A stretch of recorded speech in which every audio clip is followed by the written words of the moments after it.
शुरू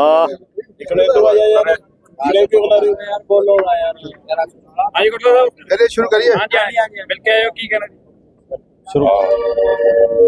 साथियों, आप एक बार आवाज अगर सारे साइलेंस हो जाए, 1 मिनट यार प्लीज सारे। सबसे पहले प्रेस के सभी साथियों का धन्यवाद जो इतने आप हमारे एक छोटे से संदेश पे यहाँ पे पहुंचे हैं। हम आपको ये बताना चाह रहे हैं कि 19 तारीख को जिस तरीके से केंद्र सरकार के साथ मीटिंग के बाद वापस आते समय किसान नेताओं को गिरफ्तार किया गया, उसके बाद से ही सरदार जगजीत सिंह डल्लेवाल जी ने पानी पीना भी छोड़ दिया था। तो जो उनका अनशन 26 नवंबर से चल रहा है, उसी के तहत उन्होंने 19 मार्च से पानी ग्रहण करना भी छोड़ दिया।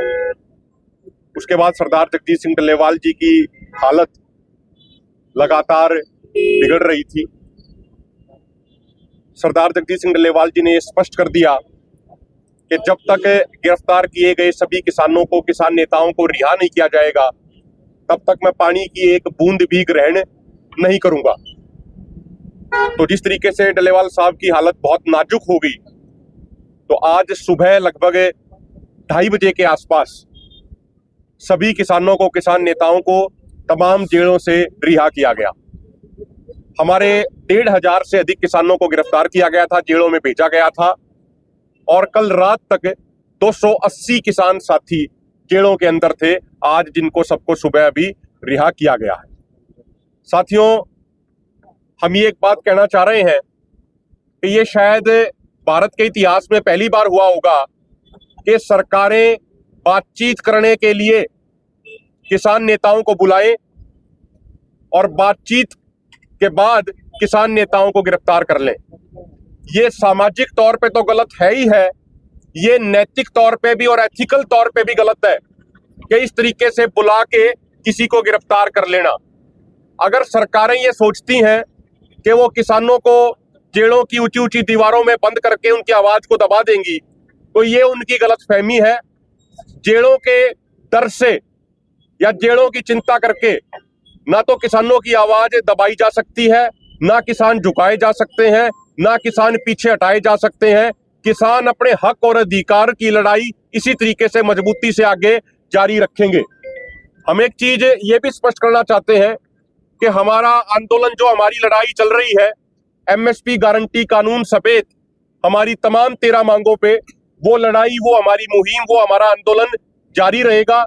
उसका फॉर्मेट क्या होगा, किस तरीके से आगे उसकी रूपरेखा होगी, वो दोनों फोरम मीटिंग करके उसको तय करेंगे और उसका आने वाले समय में ऐलान किया जाएगा।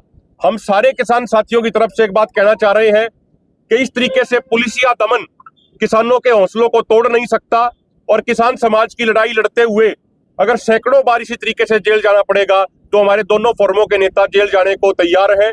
आज अभी क्या अपडेट है यहाँ पे हॉस्पिटल की, उसके बारे में आदरणीय काका सिंह कोटड़ा जी। देखो पत्रकार साहबान जी, ਜਦੋਂ ਧੋਖੇ ਦੇ ਨਾਲ ਸਾਰੇ ਆਗੂਆਂ ਨੂੰ ਤੇ ਸੈਂਕੜੇ ਕਿਸਾਨਾਂ ਨੂੰ ਗ੍ਰਿਫਤਾਰ ਕਰ ਲਿਆ ਗਿਆ, ਤਾਂ ਉਸ ਤੋਂ ਬਾਅਦ ਅਸੀਂ ਜਿਹੜੇ ਆਗੂ ਬਾਹਰ ਸੀਗੇ, ਬੇਸ਼ੱਕ ਘਰਾਂ ਦੇ ਵਿੱਚ ਪੁਲਿਸ ਰੋਜ਼ਾਨਾ ਛਾਪੇਮਾਰੀ ਕਰਦੀ ਸੀ, ਪਰ ਆਪਣੇ ਢੰਗ ਦੇ ਨਾਲ ਬਚਾ ਕਰਕੇ ਤੇ ਬਾਹਰ ਰਹੇ। ਔਰ ਪ੍ਰੋਗਰਾਮ ਵੱਡੇ ਜਿਹੜੇ ਆ ਉਹ ਦਿੱਤੇ ਗਏ ਸਨ ਕਿਸਾਨ ਆਗੂਆਂ ਦੀ ਰਿਹਾਈ ਦਾ ਦਬਾਅ ਬਣਾਉਣ ਵਾਸਤੇ। ਚਾਹੇ ਉਹਦੇ ਵਿੱਚ ਸਭ ਤੋਂ ਪਹਿਲਾਂ ਤਾਂ ਡੱਲੇਵਾਲ ਸਾਹਿਬ ਜੀ ਨੇ ਜਿਹੜਾ ਪਾਣੀ ਪੀਣਾ ਛੱਡਿਆ, ਸਭ ਤੋਂ ਵੱਡਾ ਦਬਾਅ ਇਹ ਸੀ। ਔਰ ਉਸ ਤੋਂ ਬਾਅਦ ਮੰਤਰੀਆਂ ਦੇ ਘਰਾਂ ਦੇ ਘਰਾਓ ਕਰਨ ਦਾ ਪ੍ਰੋਗਰਾਮ ਦਿੱਤਾ ਗਿਆ ਸੀ, ਔਰ ਨਾਲ ਹੀ ਮਾਝੇ ਮਾਲਵੇ ਦੁਆਬੇ ਦੇ ਵਿੱਚ ਵੱਡੇ ਪੱਧਰ ਦੇ ਉੱਤੇ ਜਿਹੜੇ ਆ ਉਹ ਪੱਕੇ ਮੋਰਚੇ ਲਾਉਣ ਦਾ ਪ੍ਰੋਗਰਾਮ ਜਿਹੜੇ ਦਿੱਤੇ ਗਏ ਸਨ। ਸੋ ਇਹਨਾਂ ਸਾਰੇ ਪ੍ਰੋਗਰਾਮਾਂ ਦਾ ਜਿਹੜਾ ਉਹ ਨਾਲ ਹੀ ਦਬਾਅ ਬਣਿਆ। ਔਰ ਹੁਣ ਜੋ ਵਿਚਾਰ ਕੀਤੀ ਸੀ ਹੁਣੇ ਕਿ ਇਹ ਪ੍ਰੋਗਰਾਮ ਹਾਲ ਦੀ ਘੜੀ ਜਿਹੜੇ ਆ ਮੁਲਤਵੀ ਕੀਤੇ ਜਾਂਦੇ ਆ, ਔਰ ਉਸ ਤੋਂ ਬਾਅਦ ਦੋਨੋਂ ਫੋਰਮ ਜਿਹੜੇ ਆ ਉਹ ਬੈਠਣਗੇ, ਬੈਠ ਕੇ ਮੀਟਿੰਗ ਕਰਕੇ ਤੇ ਜ਼ਬਰਦਸਤ ਪ੍ਰੋਗਰਾਮ ਜਿਹੜੇ ਆ ਉਹਨਾਂ ਦਾ ਐਲਾਨ ਕੀਤਾ ਜਾਵੇਗਾ ਆਪਣੀਆਂ ਮੰਗਾਂ ਨੂੰ ਮਨਵਾਉਣ ਲਈ ਤੇ ਜੋ ਸਾਡੇ ਨੁਕਸਾਨ ਹੋਏ ਆ ਉਹਦੀ ਭਰਪਾਈ ਦੇ ਲਈ। ਸੋ ਵਾਹਿਗੁਰੂ ਜੀ ਕਾ ਖਾਲਸਾ। ਚੱਕਿਆ ਕਿਸਾਨਾਂ ਨੇ ਸਮਾਨ ਆਪਦਾ ਵਾਪਸ ਲੈ ਲਿਆ। ਖਨੌਰੀ ਦੀ ਤਾਜ਼ਾ ਰਿਪੋਰਟ ਆ ਰਹੀ ਹੈ, ਪੱਖੋ ਤੇ ਸਾਡੀ ਇਕਾਈ ਹੈ BKU ਸਿੱਧੂਪੁਰ ਦੀ, ਉਹਨਾਂ ਦੀ ਟਰਾਲੀ ਗਬਨ ਹੋਈ, ਉਹਨਾਂ ਨੇ ਦਰਖਾਸਤ ਦਿੱਤੀ। ਪੁਲਿਸ ਵਾਲੇ ਅਧਿਕਾਰੀ ਨੇ ਆਪ ਦਾ ਦੋਸਤ ਖੜਾ ਕਰਕੇ ਮਾਨਸਾ ਦੇ ਵਿੱਚੋਂ ਕਿ ਟਰਾਲੀ ਤੂੰ ਮੈਨੂੰ ਆਧਾਰ ਕਾਰਡ ਦੇ, ਮੈਨੂੰ ਚਾਹੀਦਾ। ਉਹ ਆਧਾਰ ਕਾਰਡ ਦਿਖਾ ਕੇ ਗਲਤ ਨਾਂ ਲਿਖਾ ਕੇ ਉਸ ਆਧਾਰ ਕਾਰਡ ਤੇ ਟਰਾਲੀ ਚੋਰੀ ਕਰਕੇ ਲੈ ਕੇ ਗਿਆ। ਤਾਂ ਸਾਡੇ ਕਿਸਾਨ ਜਦੋਂ ਗਏ ਪੜਤਾਲ ਕੀਤੀ ਤਾਂ ਉਹ ਜਾ ਕੇ ਟਰਾਲੀ ਕਿਸੇ ਪਿੰਡ ਦੇ ਵਿੱਚੋਂ ਲੱਭ ਲਈ। ਤਾਂ ਮਗਰੋਂ ਜਦੋਂ ਇਹਨਾਂ ਸਖਤੀ ਵਰਤੀ ਹੈ ਤਾਂ ਉਹ ਐਸਐਚਓ ਜਾਂ ਜਿਹੜਾ ਪੁਲਿਸ ਮੁਲਾਜ਼ਮ ਸੀ, ਮੈਨੂੰ ਨਹੀਂ ਪਤਾ ਕੀ ਰੈਂਕ ਦਾ, ਪਰ ਉਹ ਮੰਨਿਆ, ਸਿਪਾਹੀ ਮੰਨਿਆ ਕਿ ਟਰਾਲੀ ਮੈਂ ਚੋਰੀ ਕੀਤੀ ਹੈ, ਪਰ ਸਰਕਾਰ ਨੇ ਹਜੇ ਤੱਕ ਉਹ 'ਤੇ ਕਾਰਵਾਈ ਨਹੀਂ ਕੀਤੀ। ਇਹ ਸਾਡੀਆਂ ਮੰਗ ਨੇ ਕਿ ਜਿਹਨੇ ਸਮਾਨ ਚੋਰੀ ਕੀਤਾ, ਜਿਹਨੇ ਮੋਰਚਿਆਂ ਦੇ ਵਿੱਚ ਹਮਲੇ ਕੀਤੇ, ਉਹਨਾਂ ਤੇ ਸਾਰਿਆਂ ਤੇ ਕਾਰਵਾਈ ਹੋਣੀ ਚਾਹੀਦੀ ਹੈ।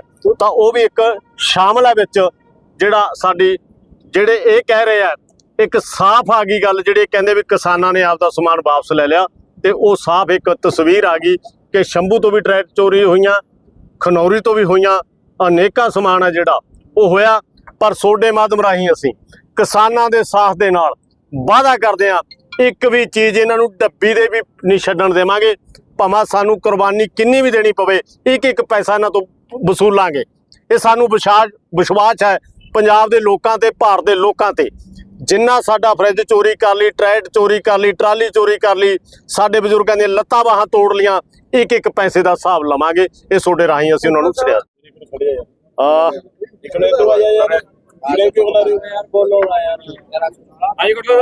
शुरू करिए।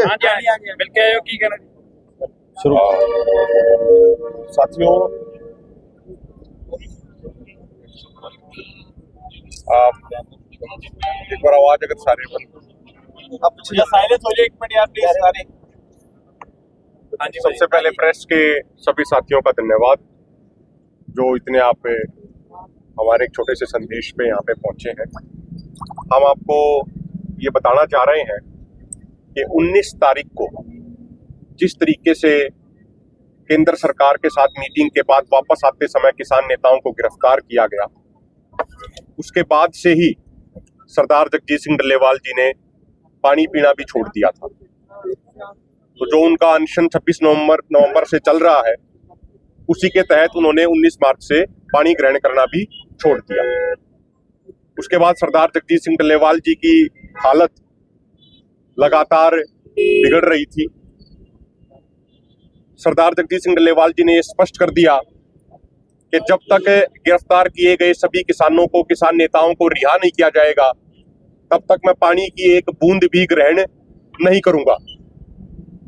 तो जिस तरीके से डल्लेवाल साहब की हालत बहुत नाजुक हो गई, तो आज सुबह लगभग 2:30 बजे के आसपास सभी किसानों को, किसान नेताओं को तमाम जेलों से रिहा किया गया। हमारे 1,500 से अधिक किसानों को गिरफ्तार किया गया था, जेलों में भेजा गया था, और कल रात तक 280 किसान साथी जेलों के अंदर थे, आज जिनको सबको सुबह अभी रिहा किया गया है।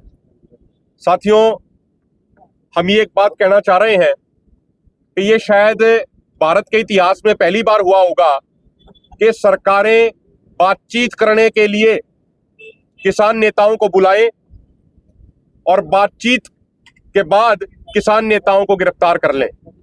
ये सामाजिक तौर पे तो गलत है ही है, ये नैतिक तौर पे भी और एथिकल तौर पे भी गलत है कि इस तरीके से बुला के किसी को गिरफ्तार कर लेना।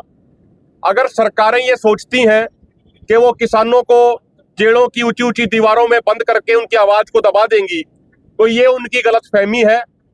जेलों के डर से या जेलों की चिंता करके ना तो किसानों की आवाज दबाई जा सकती है, ना किसान झुकाए जा सकते हैं, ना किसान पीछे हटाए जा सकते हैं। किसान अपने हक और अधिकार की लड़ाई इसी तरीके से मजबूती से आगे जारी रखेंगे। हम एक चीज ये भी स्पष्ट करना चाहते हैं कि हमारा आंदोलन, जो हमारी लड़ाई चल रही है, एमएसपी गारंटी कानून समेत हमारी तमाम 13 मांगों पे, वो लड़ाई, वो हमारी मुहिम, वो हमारा आंदोलन जारी रहेगा। उसका फॉर्मेट क्या होगा, किस तरीके से आगे उसकी रूपरेखा होगी, वो दोनों फोरम मीटिंग करके उसको तय करेंगे और उसका आने वाले समय में ऐलान किया जाएगा।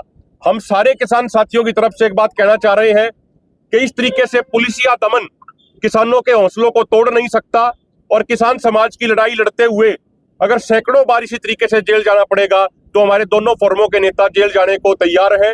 आज अभी क्या अपडेट है यहाँ पे हॉस्पिटल की, उसके बारे में आदरणीय काका सिंह कोटड़ा जी। ਇਹ ਅਸੀਂ ਡਾਕਟਰ ਦੀ ਰਾਏ ਲਵਾਂਗੇ। ਜੇ ਉਹਨਾਂ ਨੇ ਕਿਹਾ ਵੀ ਅਸੀਂ ਇਹਦੀ ਟ੍ਰੀਟਮੈਂਟ ਕਰ ਸਕਦੇ ਹਾਂ, ਸਾਡੇ ਧਿਆਨ 'ਚ ਸਾਰਾ ਕੁਝ ਕਰ ਸਕਦੇ ਹਾਂ, ਫਿਰ ਤਾਂ ਇੱਥੇ ਰੱਖਾਂਗੇ। ਜੇ ਉਹਨਾਂ ਨੇ ਕਿਹਾ ਵੀ ਸਾਥੋਂ ਬਾਹਰ ਦੀ ਗੱਲ ਹੈ, ਫਿਰ ਅਸੀਂ ਉਹ 'ਤੇ ਵਿਚਾਰ ਕੇ ਫਿਰ ਸਾਨੂੰ ਕਿਸੇ ਵੀ ਹੋਰ ਹਸਪੀਟਲ ਦੇ ਵਿੱਚ ਜਾਂ ਜਿੱਥੇ ਵੀ ਜਗ੍ਹਾ ਦੇ ਵਿੱਚ ਜਾਣਾ ਪਿਆ, ਫਿਰ ਅਸੀਂ ਉਹ 'ਤੇ ਹਾਈ ਵਿਚਾਰ ਕੋਰਟ ਦੇ ਵਿੱਚ ਲਗਾਤਾਰ ਪੁਲਿਸ ਦੇ ਦੁਆਰਾ ਵੀ ਆਪਣਾ ਪੱਖ ਰੱਖਿਆ ਗਿਆ ਹੈਗਾ ਕਿ ਅਸੀਂ ਗ੍ਰਿਫਤਾਰ ਨਹੀਂ ਕੀਤਾ ਹੋਇਆ। ਉਸ ਦੇ ਵੇਖੋ, ਬਾਰੇ ਮੈਂ ਕਹਿੰਦਾ ਵੀ ਜਿੰਨਾ ਝੂਠ ਇਹ ਸਰਕਾਰ ਨੇ ਇਹ ਦਿੱਤਾ ਵੀ ਅਸੀਂ ਤੁਹਾਨੂੰ ਗ੍ਰਿਫਤਾਰੀ ਨਹੀਂ ਕੀਤਾ, ਉਹ ਤਾਂ ਆਪਦੀ ਮਰਜ਼ੀ ਦੇ ਨਾਲ ਹਸਪੀਟਲ ਗਏ ਨੇ। ਤਾਂ ਤੁਸੀਂ ਇੱਥੇ ਜਾ ਕੇ ਹੁਣ ਵੀ ਵੇਖ ਲਓ, 2 ਜਣੇ ਪੱਤਰਕਾਰ ਜਾਓ, ਜੇ ਤੁਹਾਨੂੰ ਅੰਦਰ ਰੋਕ ਟੋਕ ਨਹੀਂ ਫਿਰ ਤਾਂ ਗੱਲ ਲੱਗ ਜਾਏਗੀ, ਤਾਂ ਤੁਹਾਡੇ ਮੋਬਾਈਲ ਲੈਣ ਨਹੀਂ ਜਾਣ ਦੇਣੇ। ਐਡਾ ਵੱਡਾ ਝੂਠ ਵੀ ਡੱਲੇਵਾਲ ਸਾਹਿਬ ਆਪਦੀ ਮਰਜ਼ੀ ਦੇ ਨਾਲ ਹਸਪੀਟਲ ਗਏ ਨੇ, ਉਹ ਤਾਂ ਵਧੀਆ ਕੁਝ ਲੈ ਰਹੇ ਨੇ, ਤਾਂ ਉਹ ਸਾਰਾ ਕੁਝ ਤੁਹਾਡੇ ਸਾਹਮਣੇ ਆ। ਕਿ ਹੁਣ ਤੁਹਾਨੂੰ ਜਾਣਦੇ ਨੇ। ਹਾਂ, ਅਸੀਂ ਵੀ ਲੜ ਕੇ ਗਏ ਹਾਂ, ਸਾਨੂੰ ਤਾਂ ਕੀ ਰੋਕਣਗੇ, ਜਦੋਂ ਅਸੀਂ ਜੇਲ੍ਹ 'ਚ ਆਏ ਫਿਰ ਲੈ ਜਾਣਗੇ। ਅਸੀਂ ਨਹੀਂ ਇਹਨਾਂ ਤੋਂ ਕੁਝ ਡਰਦੇ, ਭਾਵੇਂ ਸਾਰੀ ਫੋਰਸ ਹੋਰ ਲਾ ਦੇਣ। ਇਸ ਗੱਲ ਤੇ ਗੱਲਬਾਤ ਉਹਨਾਂ ਦੇ ਦੁਆਰਾ ਸੁਨੇਹਾ ਭੇਜਿਆ ਗਿਆ ਹੋਵੇ ਕਿ ਅੱਗੇ ਦੀ ਕੀ ਰਣਨੀਤੀ। ਨਹੀਂ, ਹਜੇ ਜਿਹੜੀ ਮੈਂ ਕਹਿੰਦਾ ਵੀ ਤੁਸੀਂ ਟ੍ਰੀਟਮੈਂਟ ਦਾ ਸਵਾਲ ਕੀਤਾ, ਉਹ ਡਾਕਟਰਾਂ ਦੇ ਲੈਵਲ ਦੀ ਗੱਲ ਹੈ। ਅਸੀਂ ਡਾਕਟਰ ਦੇ ਨਾਲ ਰਾਏ ਕਰਦੇ ਹਾਂ ਵੀ ਇੱਥੇ ਚੰਗਾ ਹੈ। ਹਜੇ ਸਾਨੂੰ ਇਹ ਨਹੀਂ ਪਤਾ ਵੀ ਡਾਕਟਰ ਚੰਗੇ ਨੇ। ਸਾਰੀਆਂ ਨੇ ਟ੍ਰੀਟਮੈਂਟਾਂ ਦੀ ਲੋੜ ਹੈ ਕਿ ਡੱਲੇਵਾਲ ਸਾਹਿਬ ਨੂੰ, ਜਿਵੇਂ ਉਹਨਾਂ ਦੀਆਂ ਨਾੜਾਂ ਇਧਰੋਂ ਸੁੰਗੜ ਰਹੀਆਂ ਨੇ, ਹੋ ਸਕਦਾ ਹੈ ਅੰਦਰੀਆਂ ਵੀ ਅੰਦਰੋਂ ਉਹਨਾਂ ਦਾ ਪਾਣੀ ਵੀ ਮੁੱਕਿਆ ਹੋਇਆ, ਉਹ ਸਾਰਾ ਕੁਝ ਡਾਕਟਰ ਦੀ ਰਾਏ ਦੇ ਮੁਤਾਬਕ ਅਸੀਂ ਕਰਦੇ।